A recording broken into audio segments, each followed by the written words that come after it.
I'd been living a charmed life, my dream job with the BBC, meeting celebrities, politicians, people who were making their mark on the world. Then a transfer to China Radio International in Beijing, and a fairy tale falling in love with an American I met there.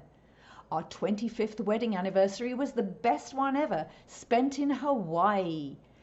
Little did I know that just 2 years later, both my marriage and my health would be in tatters. My husband was openly carrying on an affair with a woman half his age whom he refused to give up, and I was diagnosed with breast cancer for the second time. I carried the dreaded BRCA gene that Angelina Jolie had believed could be a death sentence. It was a double whammy that left me reeling. When I called him out about the infidelity, my husband offered me a part-time wife position. I'd be perfectly happy spending 2 or 3 days a week with her and the rest of the week with you, he declared. I actually considered that proposal for several months, trying to get my head around it. Then I was diagnosed with breast cancer.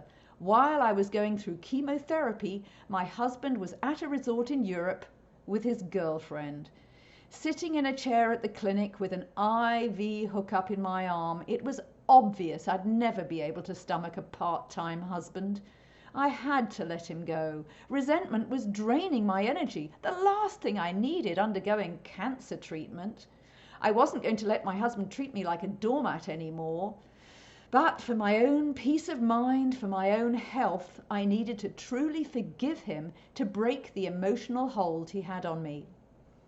I heard about a building contractor who was so angry about his wife's infidelity that he filled her car with cement. An impressive way to take revenge. But where does a couple go from there? Definitely not reconciliation, more likely an expensive, acrimonious divorce. I realized that planning vengeance would hurt me as much as my cheating spouse. Instead, I chose to spend my life energy working on the best way to move forward so that I could thrive whether I chose to stay or go. Before making any decisions, I first stopped and asked myself, is this serving my own long-term best interests? My aim was to become a more complete, creative, and joyful human being with or without a partner. My humorous self-help book, Adulterer's Wife, How to Thrive Whether You Stay or Not, was inspired by dealing with my unfaithful husband. My staunch belief that the best revenge is to get past the need for it became the mantra of the book. Then, after my second breast cancer diagnosis, I began writing my comic memoir and survival guide, My Wild Ride, How to Thrive After Breast Cancer and Infidelity. Well-meaning but annoying friends and relatives bombarded me with a great deal of unsolicited advice about how my cancer treatment choices were wrong and that I should be doing something else. Some of them insisted that the chemo and radiation I was undergoing was toxic and wouldn't work. Others were convinced that the complementary therapies I chose to do as well were pure quackery. People would get as worked up and evangelical about alternative versus allopathic medicine as folks do about politics and religion. According to the American Cancer Society, the 5-year survival rate of women with non-metastatic early-stage breast cancer is close to 100%. That being said, cancer is a crapshoot, and there are no guarantees, whatever treatment you undergo, whether conventional, alternative, or both. How you deal with the disease is a very personal decision. When I was diagnosed with cancer for the second time, I couldn't rely on my husband's support. I knew I had to be my own advocate. My cancer mantra was, information is power. The skills I had as a journalist came in handy to research my treatment options. I negotiated a less toxic chemo cocktail than my oncologist had originally planned. I refused the double mastectomy my surgeon recommended, opting for a lumpectomy. Some of my friends thought I was completely nuts to do that, But I had come across several women who had developed implant illness after breast reconstruction, and I didn't want to stay flat, as some women are choosing to do after a mastectomy. At any rate, the survival statistics didn't seem much different, to me at least, between a lumpectomy and a mastectomy. When I was looking at any non-mainstream health topics online, I tended to use duckduckgo.com rather than Google because the results appeared to be more unbiased. I also read a lot of books about cancer. One had an unforgettable title, Dressed to Kill: The Link Between Breast Cancer and Bras, by medical anthropologist Sidney Ross Singer and his wife, and they claim that the link between wearing a bra and breast cancer is stronger than that between smoking and lung cancer. The authors don't deny that toxins in the modern environment play a major part in creating cancer in humans. However, toxins collect in fatty tissue. And where do we women have fatty tissue? In our breasts. Normally, waste products and toxins would be flushed out by the lymphatic system. But apparently a bra compresses the area around the breasts and armpits. According to Singer, this blocks lymph flow, so the toxins stay in the breasts, which can lead to pain, cysts, and tumor growth. Sadly, mainstream cancer groups have not only ignored the incriminating data against bras, but actively denied it. Correlation does not equal causation, they claim. Instead, they point to one study done in 2014 that showed no link between bras and cancer, but it had no control group of women who didn't wear bras. That's like studying the relationship between smoking and lung cancer without including any non-smokers to compare to the smokers.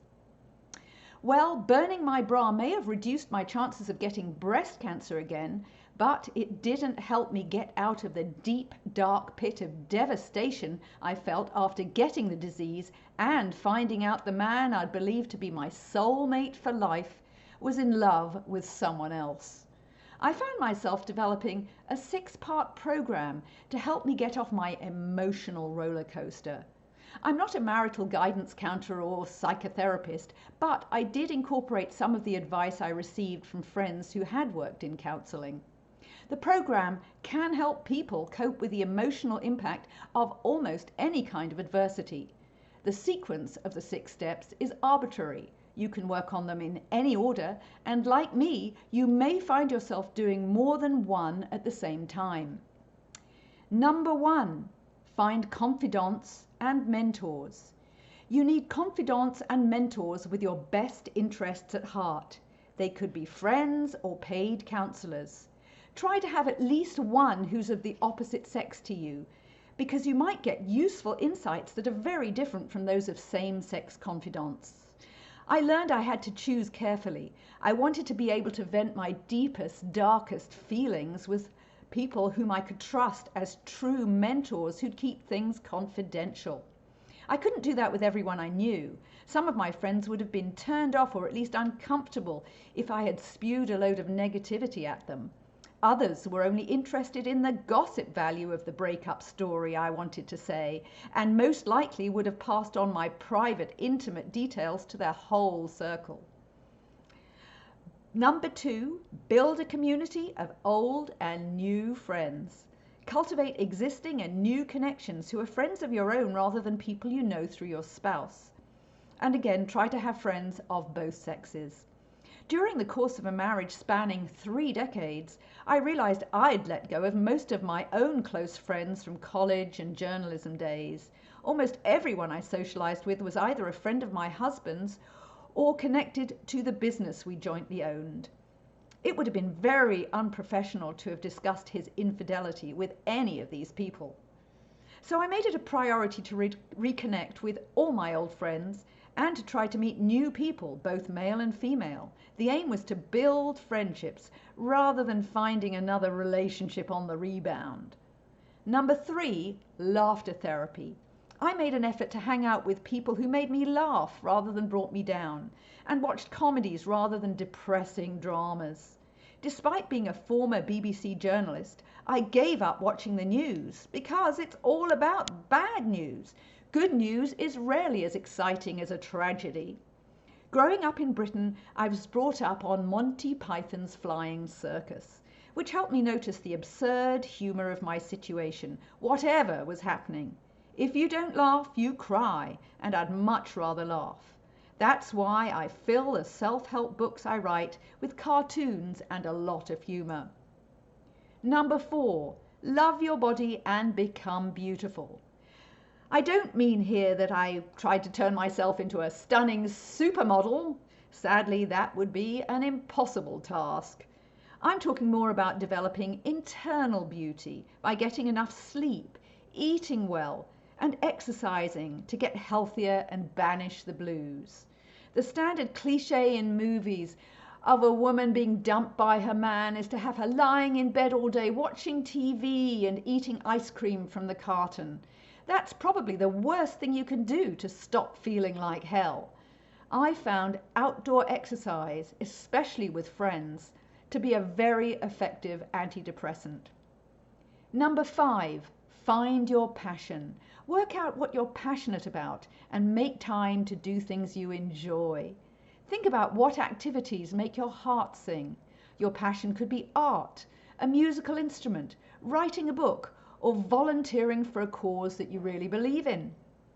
If you've always wanted to play the saxophone in a band, I'm not recommending that you should drop your day job to try to make a living as a musician, but that you should carve out some free time to at least develop playing the instrument as a hobby.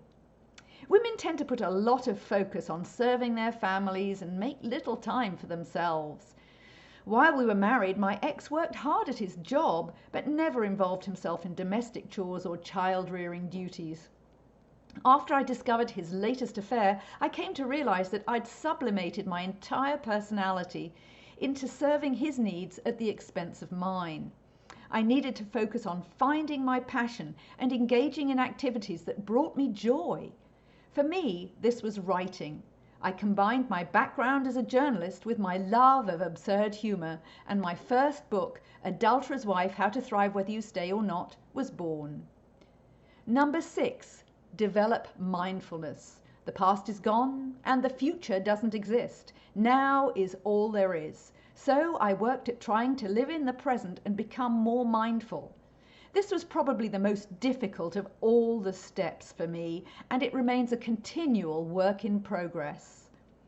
Even without having to deal with adversity such as infidelity or cancer, it's very easy to spend our lives churning over the past, wishing we'd done things differently, and worrying about the future rather than being aware of what's in front of our nose in the present. In effect, we're on autopilot, ignoring the beauty of natural surroundings we may be in or the pleasant company we may be with, just because our minds are elsewhere. Rather than being fully alive, we're merely existing. The more mindful we are, the more fulfilled and contented our lives become. Carrying out my 6-part plan can be somewhat more challenging during a pandemic, but you can do a lot of it online. The COVID lockdowns have been very isolating for so many people, but one good thing has come out of it. There's now so much interactive content on platforms like Zoom. Whatever your interest, you can find someone offering courses in it online, sometimes even for free. There are also so many methods available to chat with friends and relatives online, so that you can stay connected even if you can't meet up in person. Like-minded people all over the world are getting together and forming online communities, just like you and I right now. So, if I could wave a magic wand and make the cancer and infidelity never have happened to me, would I do it? You might be surprised to hear me say no, thank you. I don't regret having gone through the experience, bleak and difficult though it was. Regret is not about the past, it's about the present, and I'm happy with my life as it is right now. Because of what happened, I published a book about how to thrive after infidelity, And I'm planning to release a second one about breast cancer and infidelity in October of this year, 2022. It took time, but yes, I have learned to become more complete, creative, and joyful. And you can too. I have a free PDF, Overcoming Infidelity, Tools to Tame the Roller Coaster of Negative Emotions. It also includes a mindfulness exercise using chocolate, which really resonated with me because I'm a committed chocoholic. So if you'd like to get that PDF and find out more about my work, visit cjauthor.com. That's cjauthor.com. Thank you for watching my presentation today.